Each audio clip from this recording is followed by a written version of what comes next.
ng Daddy. kinalaman ng climate change sa food security dahil kung ganito na po ang Daddy. pagbabago ng klima, erratic na tawag, erratic weather pattern. Daddy. Nan si Daddy. Katulad dati na, Nan si Daddy, bebe. nakukulaan or saka natin na sa buwan na ito ay Oh, tamo.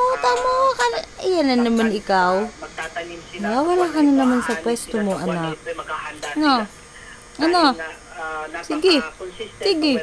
Sige, galaw, sige. Dahil po dun sa erratic weather pattern, Gumalaw pa ng gumalaw ang batang yan. gumawa ng mga hakbang para makaroon. Gumalaw pa ng gumalaw ang batang yan. Ito po'y direktang epekto ng climate change. Sige, galaw pa ang bata. Galaw pa. Sige, galaw. Oh, ayan na. Hingi na dede. Hingi na dede, anak. Hihingi na ng dede ang bata.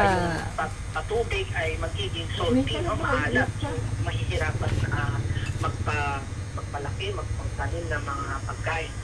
Babay na, Daddy. Kaya nga ho, yung Ay, tsura ng mata. food security at Babay, Daddy. kanina ng Department of Agriculture, in fairness to government,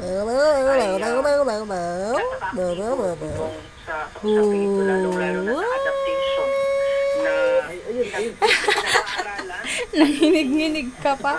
tinitingnan, tinututukan kung paano makakaroon ng mga teknolohiya, mga techniques, at Aba, dancer. mga O, karatista. supplement. Karate sa ating Kid. mga magsasaka para Karate sa Kid. ganun ay kahit, Karate Kid, yeah! nakakaroon Karate ng tayo. impact ng climate change, ay nakakatugon pa rin sila. Babay na kay Daddy. Babay, Daddy. Oh, babay, Daddy. Ayun, pa lang po ay nasa Babay, Daddy. pagtatanim. Iba pa po yung